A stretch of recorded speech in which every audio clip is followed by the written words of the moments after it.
Glória a Deus. Vamos orar? Senhor Deus, nós te louvamos, ó Pai. Nós te agradecemos, nós engrandecemos o teu nome. E pedimos que abençoe esse momento, Senhor. Fale aos nossos corações. Que nós estejamos abertos a Ti, Senhor. Que nós estejamos prontos a aprender, a crescer contigo. E que o Senhor tenha total liberdade em nossas vidas para nos confrontar, para falar aquilo que nós precisamos ouvir de Ti. Deus, para que nós possamos transformar as nossas vidas, Deus, a partir do conhecimento da Tua verdade. Te louvamos por tudo, te agradecemos e te pedimos em nome de Jesus, Pai. Amém.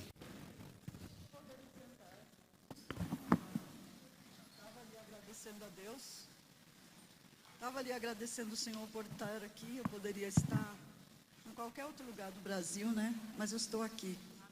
E o Senhor sabia por que eu tinha que estar aqui. Eu quero dizer, desde já agradecer aos irmãos pelas ofertas, pela manifestação de carinho. Nós já temos R$2.000 e nós vamos enviar a primeira remessa amanhã para o Senegal. Já consegui uma conta para mandar diretamente e tenho falado com os irmãos, né? E louvamos a Deus por estar aqui. O Senhor cuidou de mim, das minhas emoções. Ele cuidou do que eu poderia sentir se estivesse em qualquer outro lugar que eu não pudesse compartilhar com tanta liberdade. Então, a primeira coisa que eu quero fazer é agradecer. Amém? Agradecer, agradecer. Agradeça pelo irmão que está do seu lado, agradeço. Você dormiu bem ontem? Comeu? Tomou café hoje? Almoçou? Fez break das 3, das 4? Não? Estão fitness? Estão fitness, mas jantaram? Uau! Ah, vocês vão comer aqui? Pensei que vocês estavam fazendo dieta. Vamos ficar de pé uns minutos? Nós temos aí 35 minutos, né? Vamos fazer tudo que a gente colocou, que o Espírito Santo colocou em nosso coração, nesse tempo que tenho. Mas eu não poderia jamais deixar de orar. E esta oração é muito específica. Você vai desejar ao seu irmão que viva junto antes da volta de Jesus as coisas do alto com relevância e intensidade.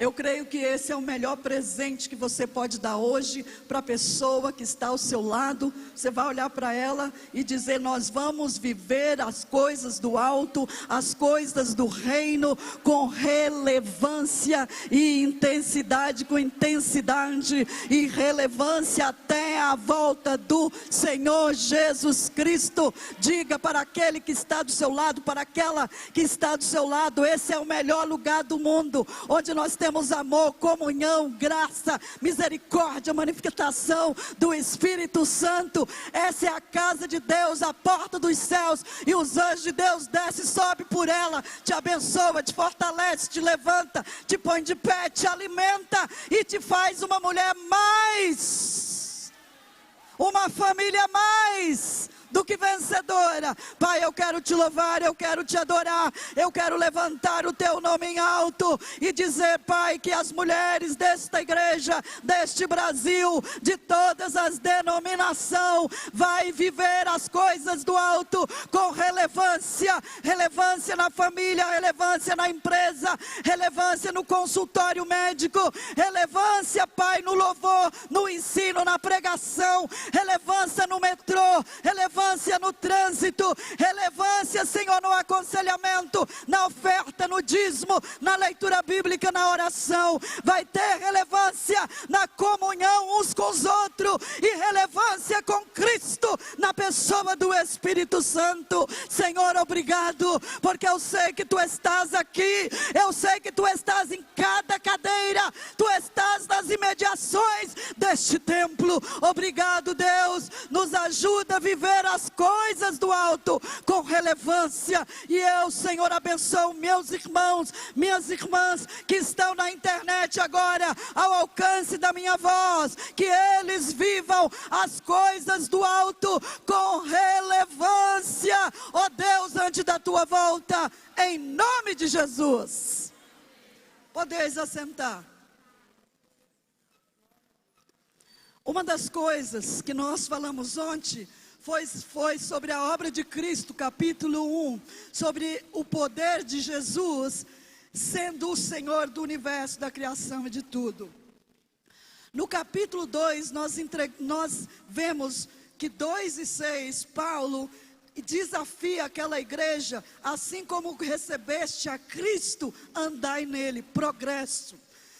Nós vemos no versículo 8 do capítulo 2, Paulo advertindo os colossenses para os falsos ensinos que poderia deter a fé, acabar com o fervor e roubar a permanência deles na presença de Deus. E no versículo 14 do capítulo 2, que é o centro da epístola de Colossenses, ele fala uma coisa extraordinária. Ele diz, porque não precisamos mais de nada. Sabe por quê? Tendo ele cancelado o escrito de dívida que era contra nós, em ordenança, removeu inteiramente, cravando na cruz, triunfando sobre eles publicamente. Esse é o centro deste ensino. No capítulo 3, nós encontramos a maravilhoso chamado e desafio de viver as coisas do alto. E hoje o que eu trago para os irmãos, para que meditamos nesse pouco tempo que temos, é uma coisa muito interessante. O capítulo 4, ele finaliza a epístola falando do relacionamento entre classes, falando do relacionamento de um servo para com o seu Senhor, e falando do seu relacionamento com Deus. E eu acho tremendo, porque quando nós lemos a respeito das coisas do alto, o capítulo 3 nos faz um chamado inteiramente desafiador. Como é isso? Ele começa a falar, o capítulo 3 é um resumo da nossa união com Cristo, da acta que foi destruída na cruz, e quais são os resultados dessa união. Então ele começa a dizer para cada um de nós, revestivos como eleito de Deus, santos e entranháveis de misericórdia, bondade e mansidão. E ele começa a dizer, fazei morrer, pois, a vossa natureza terrena.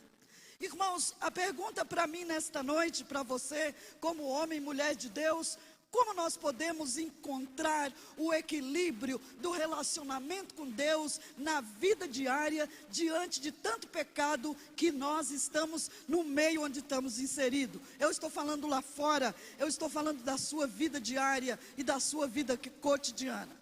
Então ele começa a dizer para aqueles irmãos daquela igreja, vocês estão unidos com Cristo, então vocês precisam matar a natureza terrena. Ora, quando nós aceitamos Jesus, nós confessamos nossos pecados, nós nos entregamos a Ele, só que nossa santificação e nosso crescimento, progresso, é um processo. E esse processo, dentro desse processo, nós precisamos buscar, pensar. E eu começo a ver que ele diz dois grandes imperativos dentro do capítulo 3. Pensai e buscai, ou buscai e pensai.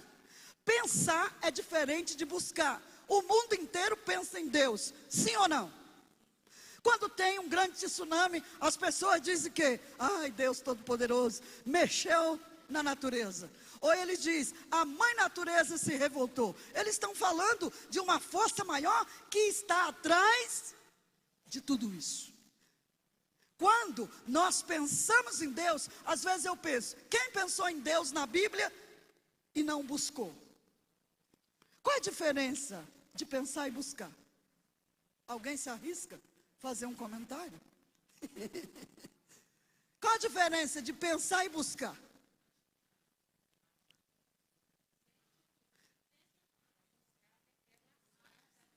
Olha, eu vou dizer alguém que pensou e não buscou. Caim. Pensou e não buscou. Isaú. Pensou e não buscou. Acabe. Pensou e não buscou. Manassés pensou e não buscou. Pensar é diferente de buscar. Eu posso pensar em Deus o tempo todo aqui dentro e nunca buscá-lo. Eu posso dizer que penso em Deus com as mais diferentes circunstâncias e nunca me prostrar diante dele para buscá-lo. Jesus, quando falou em busca, ele falou o seguinte, em Mateus 7:8. Ele diz, quem busca, ele não falou que quem pensa acha. Ele falou, aquele que busca, acha. Aquele que busca, encontra. Aquele que pede, recebe. Aonde você bate, abre. Então já, queridos, para que eu faça morrer o que é mal dentro de mim, eu preciso buscar. E aí eu começo a pensar dos homens que buscaram a Deus em circunstâncias difíceis. Quando Paulo falou a Timóteo sobre os nossos dias, ele disse, Timóteo, é o seguinte, os últimos dias serão difíceis, porque os homens serão amantes de si mesmos, traduzindo, egoísta, ingratos, imorais, duros de coração, desobedientes a pai e mãe, soberbos, ladrões, avarentos. E como você e eu fazemos morrer o terrenal diante desses desafios? Uma das coisas, eu estava pensando hoje no profeta Abacuque. Tem dois grandes lamentos, um da vida desse profeta menor do Antigo Testamento. Ele profetizou em 597 a.C., foi contemporâneo de Jeremias e tem algo peculiar na vida desse homem. Você sabe o que significa o nome Abacuque?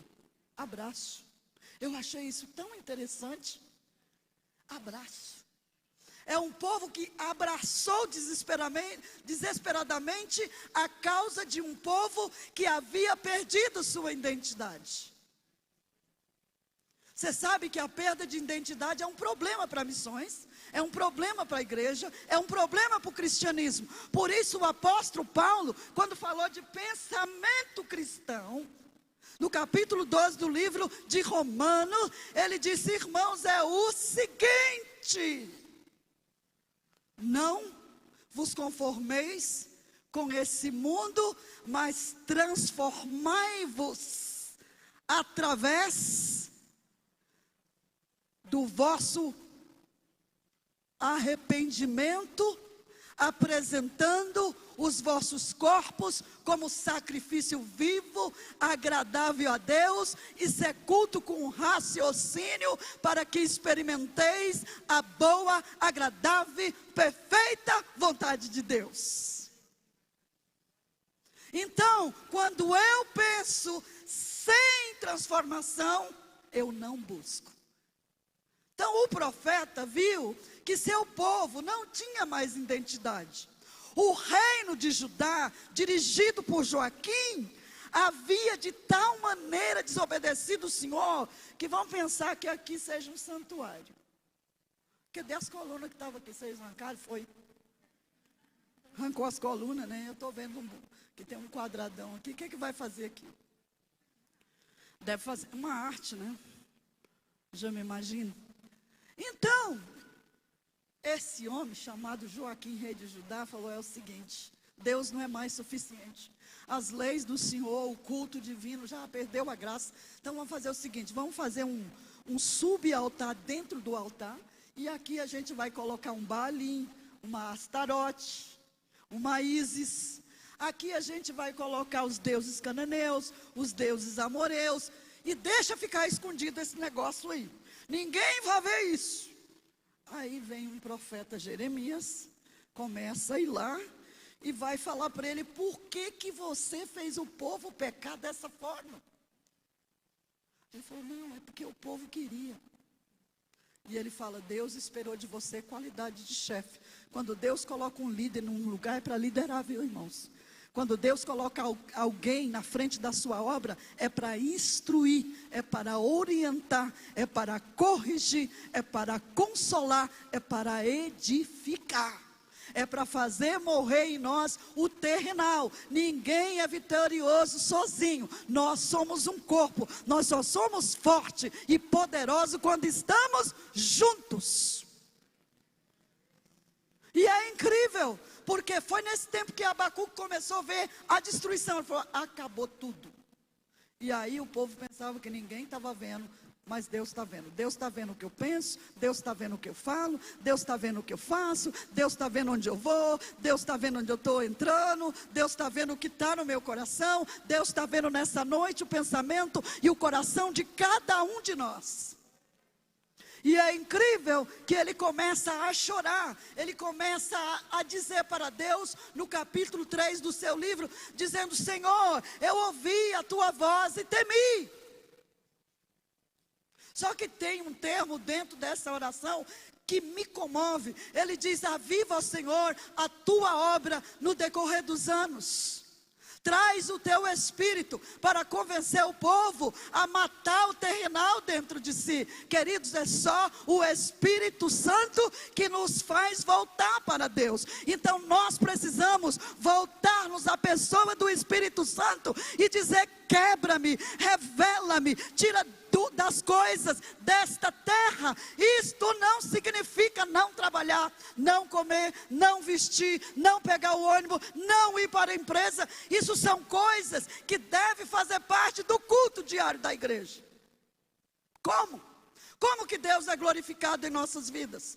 Deus é glorificado quando um cristão no seu local de trabalho chega no horário, termina o seu dia sem queimar a batida do cartão, que não levanta os seus amigos e colegas funcionários contra o seu patrão, que é obediente e responsável com sua tarefa. Sabe o que acontece? Na sessão onde essa pessoa trabalha, todo mundo quer ele de funcionário. Ou você já entrou em algum lugar que alguém diz, é crente, Deus me livre? Eu conheço pessoas que dizem, eu quero qualquer pessoa menos o cristão na minha empresa, quando aquele cristão devia ser um agente da glória de Deus para a transformação daquele local. Irmãos, quando eu comecei a aprender o Olof, me aconteceu uma coisa terrível. Eu falava as palavras muito erradas. Mas eu tinha que enfrentar, né? Tinha que aprender. E eu ia para a feira com uma sacolita. E eu levava o dinheiro todo em moedinha. Enquanto eu não falava, nhata laiar, quanto custa? Bena quilo cebola, bi. Quanto custa 1 quilo de cebola? Aí a mulher falava, vamos dizer, R$5 quando era 20 centavos. Eu tinha 2 opções, chutar a balança, xingar a mulher. Eu tinha a opção de dizer para ela, sua ladrona, não era isso? Você está me roubando, eu sou estrangeira, saí do meu país, vim aqui para te ajudar e você me rouba. Não, eu puxava um banquinho, sentava lá do lado dela, e via ela vender e falava para ela, olha, eu quero aprender sua língua, mas o que você está fazendo não é bom. Deus não vai te abençoar. Mas por que? Eu falei, o quilo de cebola é 5, você só me deu 4. E você pôs o dedinho. E olha, as mãos da senegalesa desse tamanho. Você pôs o dedinho aqui no cantinho da balança. Mas eu quero dizer para você, não tem problema não. Toma aqui mais 10 centavos. Aí a mulher ficava tão envergonhada, que falava assim, não, toma o seu 10 centavos, toma aqui mais 2 cebolas. Quando eu andava nos carros, que as mulheres têm uma cadeira bem avantajada, e eu não era tão como elas entravam dentro de um carro que cabia 3 pessoas atrás, colocava 4, e elas iam fazendo assim, ia me empurrando e eu ia cada vez mais para trás. era mais magra mesmo. Até a hora que eu não sabia onde eu ficava, se era pendurado na porta ou escanchada em cima daquelas mulheres. Tinha dia que me dava uma ira, me dava vontade de cuspir nelas. Raiva mesmo, raiva. Eu falava, que coisa, eu vim de lá do Brasil num calor terrível, com malária, e aqui essas mulheres ficam me pisando de jeito. E às vezes o Espírito Santo falava para mim, paga a passagem dela. Falava, Deus, tu tá de brincadeira. Queridos, o valor do reino vai além dos meus sentimentos e dos meus. Aí eu falava para elas assim, Marna, descia toda amassada, toda fedendo a ovelha, que fede mesmo, bode, toda suja de terra, com aquelas sacolas cheias de verdura, descia no meio do caminho para caminhar mais 2 casas para minha casa, todo mundo me olhando, sabendo que eu era uma estrangeira. Quando eu pagava a passagem dela, elas desciam do carro e falavam, Tubabe, estrangeira não precisa, porque ela sabia que ela tinha me maltratado. Sabe por que ela estava me maltratando? Ela estava se vingando de um ódio histórico, meus queridos, que a escravidão tinha semeado, e por gerações e gerações, que os brancos haviam ido lá, pegado as mulheres mais férteis, violado, trazido para cá, para os canaviais, feito delas reprodutoras, e que trazia os seus príncipes, os seus homens mais belos, mais inteligentes, mais guerreiros, e levaram ele para os canaviais, e eles foram açoitados, e foram quebrados, e eu estava pagando naqueles dias, para levar o reino de Deus, ali naquele lugar. Eu precisava de tolerância, de misericórdia, de compaixão, de amor, de perseverança, de mostrar o reino, fazendo morrer o que era mal dentro da minha natureza. O reino de Deus não vai crescer, não vai se estabelecer, ele não vai ter relevância se você não se matar.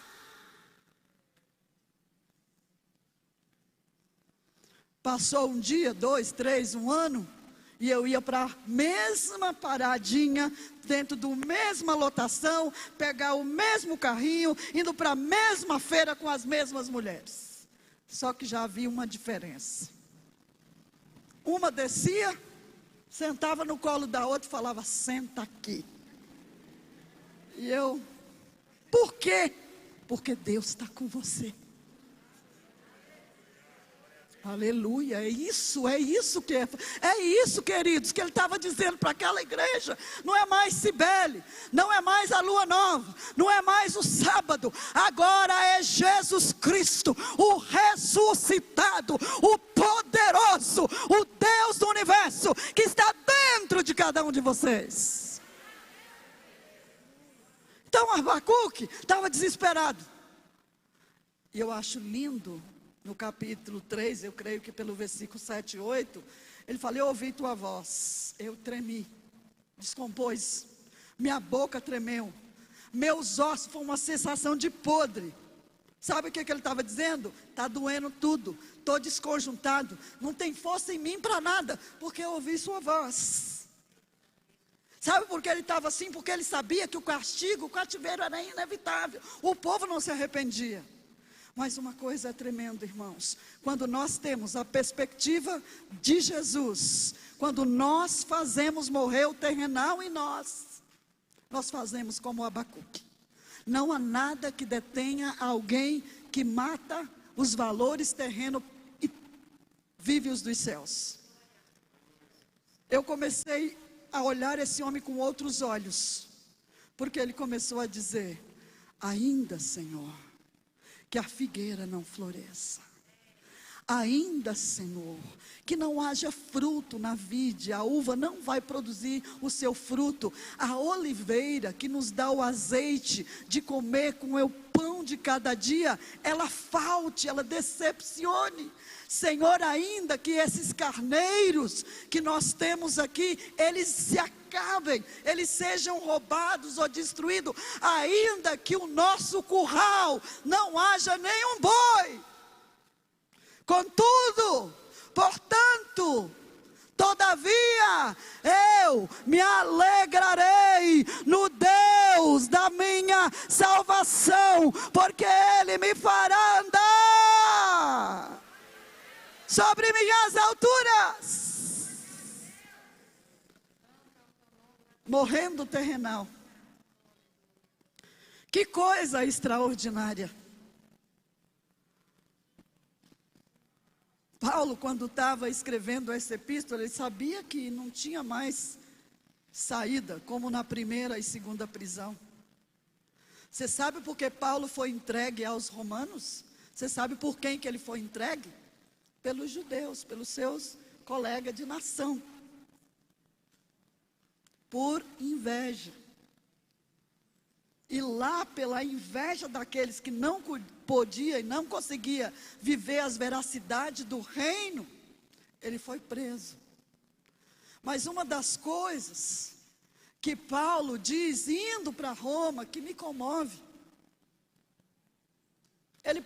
Paulo tinha um aio, ele era também cidadão romano. E você sabe qual é, irmão? A pior dificuldade nossa em matar o terrenal é quando nós temos um direito legal e temos que fazer morrer. Sabe o que é que eu faço lá no treinamento? Eu peço os alunos em uma aula para escrever uma lista de direitos. Sai aí 100 e pouco. Eu tenho direito de dormir, eu tenho direito de comer, eu tenho direito de comprar roupa, eu tenho direito de ir no shopping, eu tenho direito de comer pizza, batata frita, hambúrguer, eu tenho direito de ligar para minha mãe, ligar para o meu pai, eu tenho direito de ter um carro novo, eu tenho direito de ter um bom salário, eu tenho direito de ser pastoreado, eu tenho direito. Mas a lista acaba, primeiro eu falo para eles, faz a lista de direitos. E todo mundo fica animado pensando.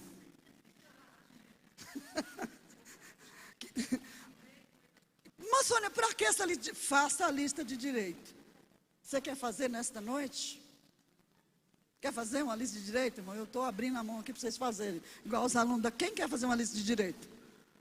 Eu tenho direito de ser o que eu sou, pensar o que eu quiser, vestir o que me dá na cabeça, ir para onde. Sabe o que é que eu estava pensando?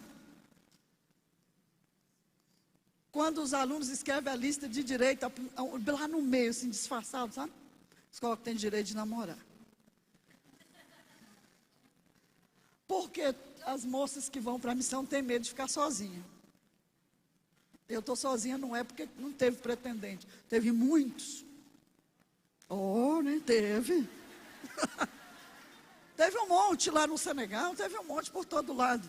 Só que eu coloquei na balança entre aquilo que Deus tinha para mim e entre aquilo que Ele estava me propondo, ia entrar em conflito com o terrenal.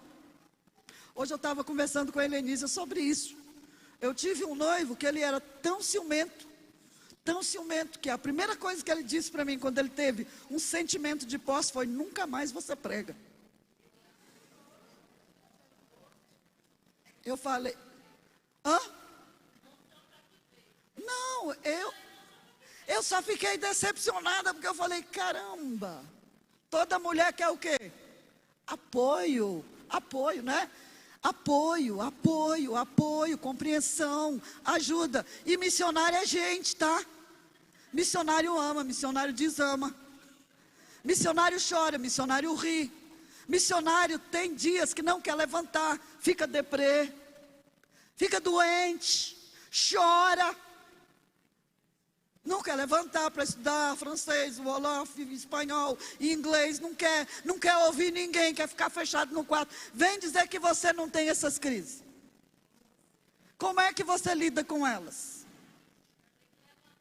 Sabe o que é que eu penso? Quando vem essas crises? Romanos 8:28. Porque todas as coisas, até as difíceis, cooperam juntamente para o bem daqueles que foram chamados segundo os propósitos de Deus. Hoje eu posso estar triste, mas amanhã eu posso me levantar, estar alegre, cantar, visitar. Hoje eu posso estar sentada aqui deitada, mas nunca destruída e derribada, porque Jesus está em minha vida e Ele vai me renovando, como diz a Bíblia, como a luz da aurora. Agora você tem que fazer morrer, ter coragem de falar. Eu estava conversando o dia que nós damos a palestra, falamos lá sobre as missionárias, nós começamos a falar coisas profundas, né? E sabe o que? Qual é o maior conflito de um missionário e um medo que o missionário tem? Quando ele volta para a igreja, ele pergunta: o que é que eu vou fazer? Porque a maioria das pessoas pensa: você é missionário, então você tem que aguentar tudo. Você é missionário, então você tem que orar 24 horas sobre 72, maior do que os plantões médicos. Não, você é missionário, você nunca pode fraquejar. Nós somos seres humanos igual a todo mundo. A única diferença é que a gente anda matando a carne de manhã, de tarde e de noite, olhando para o autor e consumador da nossa fé, com os olhos fixos nele, sabendo que se esse tabernáculo terrestre se desfazer, nós já temos uma casa feita não por mão de homens, mas pelo Senhor, arquiteto e Deus do universo. E isso nos faz vencer. Isso deve fazer você vencer esta noite.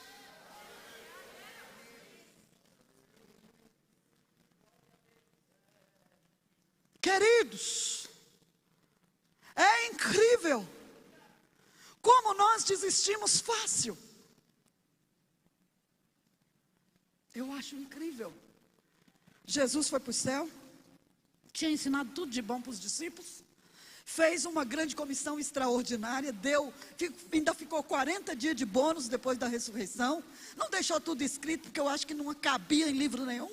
Como disse João, se ele tivesse escrito o que ele fez, não cabia em livro nenhum. Mas uma coisa foi extraordinária: Jesus mostrou cuidados específicos com a humanidade dos discípulos, com a área fraca do ministério. Tinha um pastor na Guatemala, meu amigo, e ele falava assim: todo ministro, todo homem e mulher de Deus tem um pezinho de barro.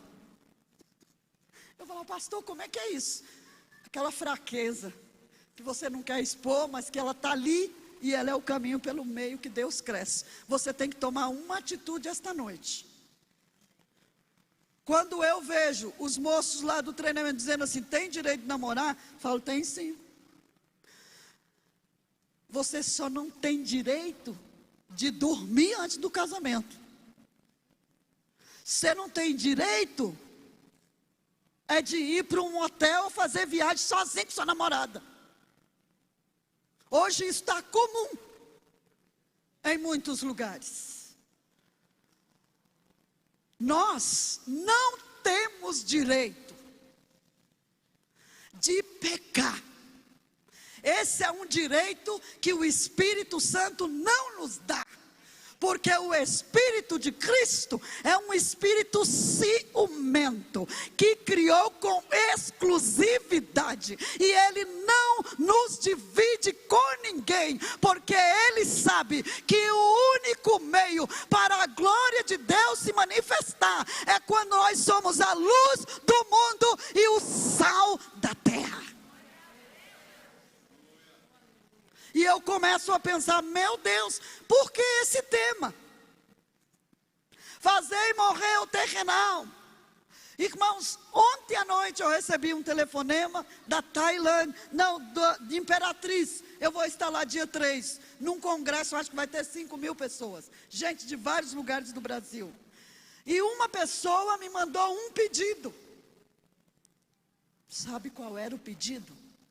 A igreja vai trazer 200 irmãos, irmãs, crianças e jovens do Afeganistão, que podem morrer na mão do Talibã ou do ISIS. E eles vão trazê-los para o Brasil. Ele já tem lugar para 150 famílias em Imperatriz, está faltando um lugar para 50. E me ligaram, irmãos. Não sei como acharam meu número, mas me ligaram. E eu comecei a visualizar: meu Deus, se eu tivesse um lugar, um galpãozinho, só com uma torneira e um monte de colchão, um fogãozinho industrial, que arroz e feijão a gente pede, eu sei que aí os irmãos dão. Eu ia trazer esses irmãos, ia cuidar deles. E eu fiquei aí, já estava meio quebrada. Onde fiquei está o bagaço hoje? Porque eu falei: não tem como. Você imaginou se a gente tivesse uma chácara aqui agora? Sabe o que a gente ia fazer? A igreja não está saindo, mas Deus está mandando as pessoas. Será que nós podemos ver assim? E eu falei para ele: meu irmão, eu não tenho um local. Eu não tenho um local para pôr essas famílias. Mas eu comecei a pensar nas crianças que perderam seus pais lá na hora que a bomba estourou. Eu comecei a pensar que são pessoas que já fizeram morrer o terrenal dia a dia, pelo que entregaram sua vida a Jesus, resistindo a um sistema como aquele, e agora precisam da ajuda da igreja mundial, da igreja global, do corpo de Cristo. Quando eu for lá para a Imperatriz, eu vou ver como é que eles vão fazer. Eu vou estar lá na próxima sexta-feira nesse congresso. Mas eu achei a atitude dessa igreja extraordinária. E eu falei: Deus, Tu está trazendo o povo aqui, Senhor. E aí hoje me ligaram da Tailândia. A moça mandou um áudio para mim falando: minha irmã, eu preciso da sua voz. Eu falei: meu Deus. Irmãs, o que Deus me mandou fazer aqui é dizer que você precisa se levantar para fazer algo antes que Jesus venha. E eu falei para ele: por que você precisa da minha voz? Nós temos uns vídeos de pedido de ajuda em inglês. Eu preciso que você busque um estúdio, alguém para te dirigir, e você vai traduzir, ser a voz desses vídeos aqui no Brasil, buscando ajuda para a comunidade cristã afegã neste momento. Você vai me ajudar, né? Eu preciso de um estúdio, eu preciso de um diretor, e eu preciso de gente orando, porque a oração do justo pode muito em seus efeitos, para que algo aconteça na vida dessas famílias. Mulheres, que privilégio de a gente se poder levantar nesse momento e dizer para aquelas mulheres afegãs: aqui existe uma igreja de mulheres cheias do Espírito Santo, que pode fazer algo para que você tenha um pouco mais de conforto nessa nação. Estude inglês, estude árabe, estude francês, estude, irmãos. Quantos falam inglês aqui? 2. Só 2. Só tem esses 2. Tem aquele lá que está levando, aquele 3, só 3. Irmãos, às vezes a gente perde tantas coisas com coisas irrelevantes. Eu vejo que uma das coisas que tem que fazer morrer o terrenal em nós é a rede social. Agora que ela está sendo uma bênção de transmissão, mas pode ser um agente de morte também. Você sabe o que aconteceu na Colômbia, quando eu fui no Comiban? Um grupo de missiólogos do mundo inteiro estava chorando praticamente, estava desesperados, porque os missionários liam menos a Bíblia, estudavam menos a língua, porque eles ficavam muito mais hora na rede social, falando com os países de origem, do que buscando a Deus. Isso é nocivo. E como eu posso acabar com isso? Fazendo morrer o terrenal. Jesus falou para os discípulos que eles só iam ser vitoriosos se eles vencessem o medo, se eles vencessem a ameaça, se eles vencessem a insegurança de Jerusalém. Ele diz: olha, vocês vão receber o poder do meu Espírito, e vocês serão minha testemunha em Jerusalém, Samaria, Judeia e os confins da terra. A gente lê assim, mas você sabe o que isso significava? Significava que tinha que começar a pregar numa cidade que 40 dias havia matado, espancado e crucificado o Senhor. É tanto que quando os discípulos, quando estavam em dúvida da ressurreição do Senhor, eles entraram dentro da casa, se fecharam e ficaram quietinhos lá com medo. Nós só vamos matar o terrenal quando vencermos o medo de que não podemos mesmo. Mas nós temos um Deus que disse através de Paulo: eu posso todas as coisas naquele que me fortalece. Você pode ser santo, você pode ser cheio do Espírito Santo, você pode ter a autoridade de Deus. Ele entrou dentro daquela casa e diz: paz seja convosco. E é incrível que eu analiso Atos 4:33. Eles entenderam a visão de Deus para eles, eles aceitaram a visão do reino para eles, e eles se comprometeram. O reino de Deus, nós não podemos viver as coisas do alto se nós não entendemos a visão de Deus, não aceitamos a visão de Deus e não nos comprometemos com a visão de Deus. 4:33. E com grande poder os discípulos davam testemunho da ressurreição do Senhor Jesus. Agora, a graça era só sobre Pedro, sobre Paulo, sobre João? Não, a abundante graça era sobre eles. E Deus fazia muitos milagres. Quisera eu que esse versículo fosse a realidade desse mundo cristão brasileiro hoje. Porque nós iríamos mudar o destino daqueles que não conhecem o Senhor. Quantos psicólogos tem nessa igreja? Uns 10? Mais 10. Helenise, o que a gente pode fazer com esses 10 psicólogos? O que nós podemos fazer? Um programa para que os irmãos trabalhem em um call center online, aconselhando pessoas que perderam parentes no Covid. Sem remuneração. Você vai fazer isso como um dízimo da sua profissão. Quando eu estive em Cuba a primeira vez, me impactou o que o governo faz. Claro que não é justo aquilo. Uma secretária bilíngue ganha $2. Trabalha 16 horas por dia. E depois da sua formação, 7, 8 anos para o governo, de graça. Abuso. Não é um abuso? A sua profissão não lhe pertence, é do Estado. Você já imaginou se as nossas profissões fossem do Estado celeste? Do Estado cristão? Do Estado divino? Do Estado do Senhor? Imagina se todo professor que estivesse aqui saísse na rua e buscasse um menino que está tirando nota ruim e fizesse um reforço escolar de graça e por cima colocasse a mão na cabeça dele e dissesse: receba a inteligência. E imagine se a nossa aptidão de TI, nunca se precisou de TI no mundo como agora, porque os cultos online proliferaram no Brasil e no mundo. Isso é uma bênção. Só que nós vamos lutar noite e dias, batendo na mesma tecla. Não desigreja, não desigreja, não desigreja. Não saia dessas cadeiras azul. No dia que pôr as cadeiras do Adotar, que esteja tudo vermelha. Não desigreje.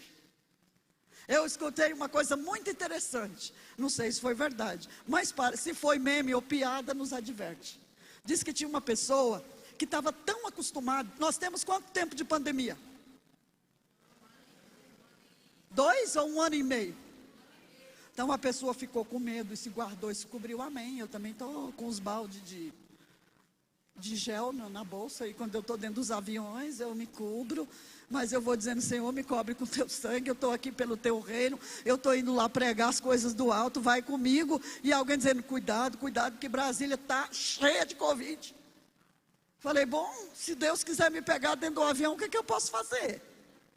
Eu não vou deixar de viajar e falar a palavra de Deus, porque a pandemia está no mundo, sempre houve pandemia. Agora Deus está antes da fundação do mundo.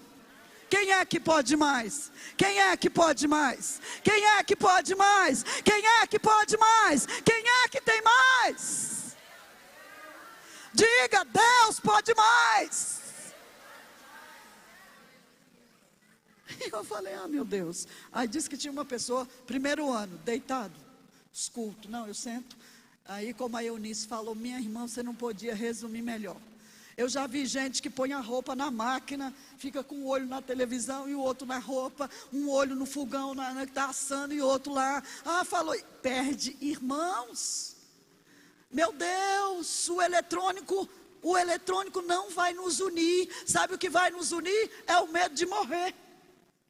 Porque aí a gente perdoa, todo mundo se abraça, mesmo de longe, fala: meu Deus, hoje eu vi o Felipe na igreja, que bom, Deus está com ele. Hoje eu vi a Toinha, hoje eu vi a Rosângela, que bom que ela está viva. Hoje a Dani estava cantando glória a Deus. É isso que nos une. E aí disse que a pessoa começou sentada.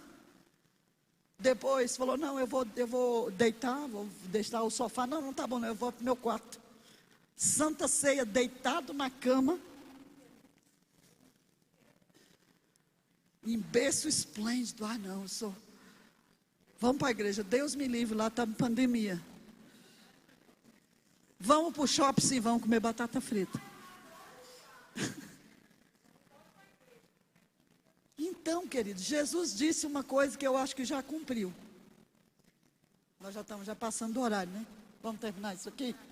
Vamos terminar?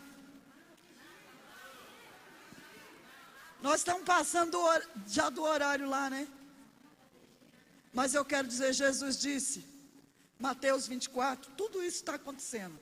Mas ele falou uma coisa detalhada que me dá temor.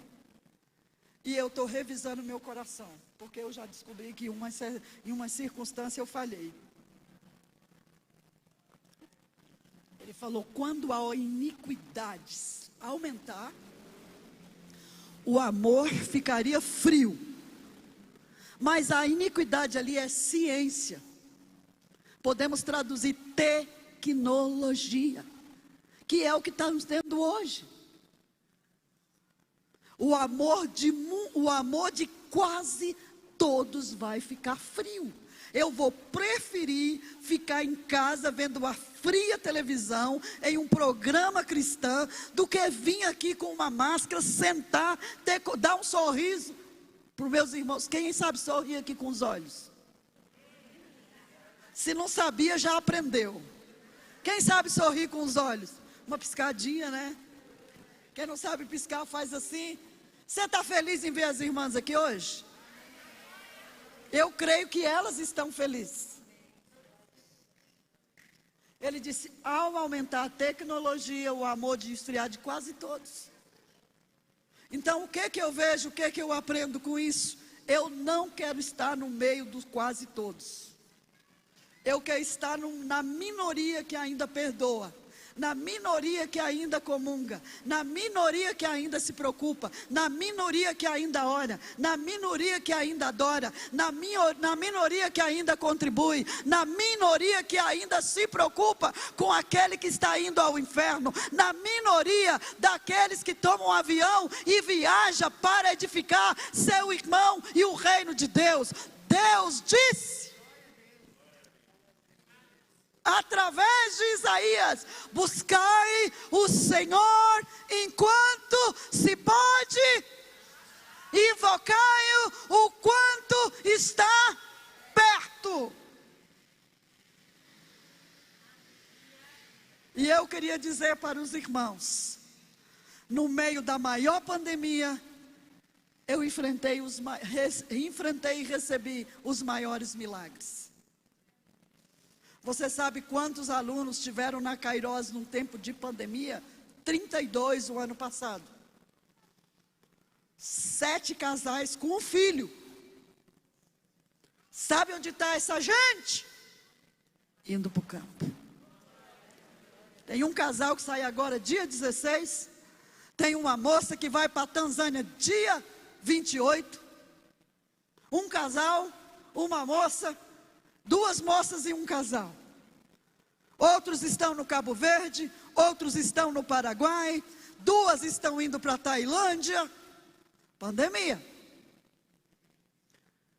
Uma está indo lá para Mariluce, no Cabo Verde, professora com pós-graduação em ensino infantil, com ensino especial, e eu nunca vi tanto talento.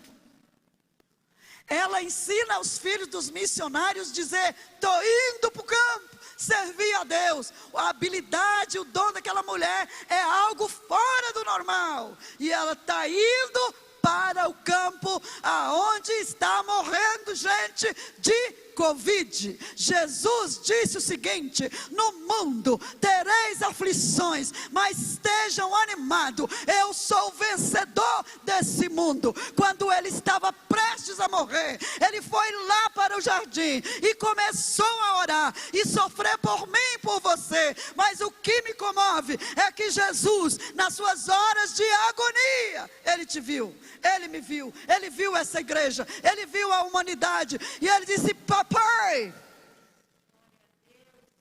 você imagina Jesus, Pai, guarda-os do mundo.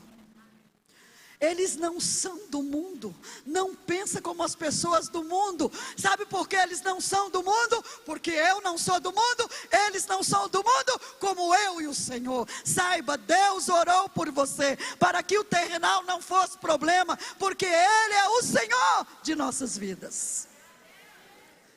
Quando Hebreus, eu quero finalizar com Hebreus, capítulo 12, versículo 1, de 1 a 3.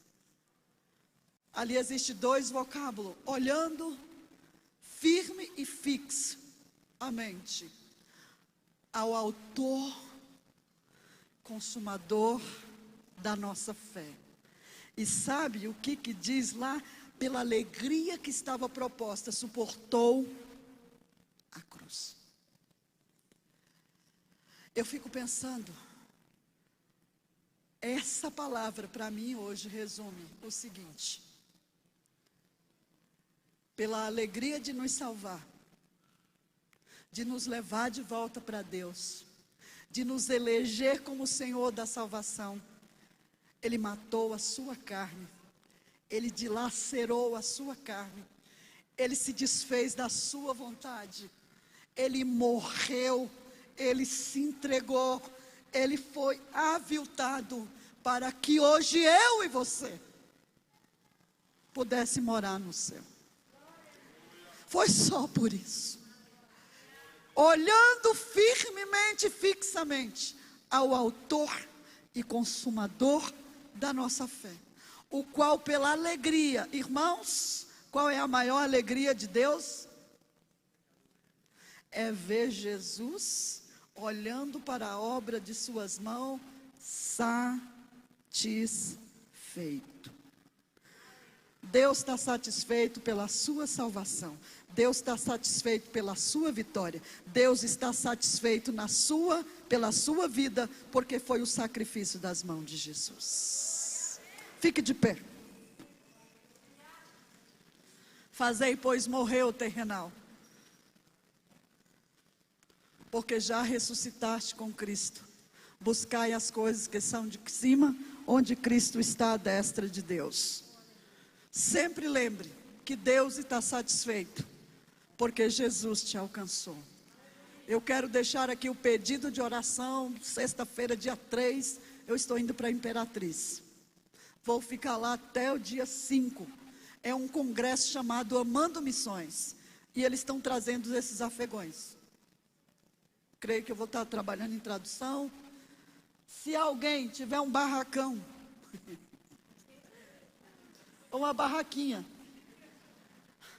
ou uma tenda, e falar assim: eu quero ajudar uma criança afegã, ou uma menina, ou um jovem. Só vou dizer uma coisa: ora, porque quando você ora, Deus trabalha. Então tira um tempo desse tempo que você tem para estar orando por isso. Então ore por essa viagem. Eu agradeço a Deus pela oferta. Vou ficar aqui até sexta. Helenise, eu vou fazer a propaganda de segunda. Irmãos, aqui os profissionais, mulheres e homens, psicólogos, terapeutas, professores, engenheiros, médicos, bancários, empresários, dona de casa, todos estão convidados a ouvir a palestra da Helenise. Eu tenho certeza que você vai ser impactado e vai dizer: eu vou fazer alguma coisa com a minha profissão antes da volta de Jesus. Aposentados da DGO, por favor, venha, para que você possa ser ativado, acelerado, incubando uma nova visão do reino dos céus, das alturas, para fazer alguma coisa. Músico. Então ela vai estar aqui. Eu trouxe ela, nós estamos escrevendo um projeto, é free, o único preço é você orar por ela e por mim, e você ir conosco para algum lugar, amém? Pai, nós queremos te louvar, te agradecer, quero te exaltar pela vida das tuas filhas, por esse tempo, Senhor, por tudo que o Senhor fez. Deus, obrigado pela sua palavra, pelos desafios, obrigado pelas ofertas, te louvamos pela generosidade, o amor das tuas filhas, que cuidou, Senhor, nesse momento, dessa necessidade, fazendo alegrar o meu coração, de poder contribuir com a vida daquela família que também é minha família naquele lado do mundo. Que a tua palavra possa ter poder, autoridade sobre a vida de cada um, e que todos digam: Deus vos abençoe.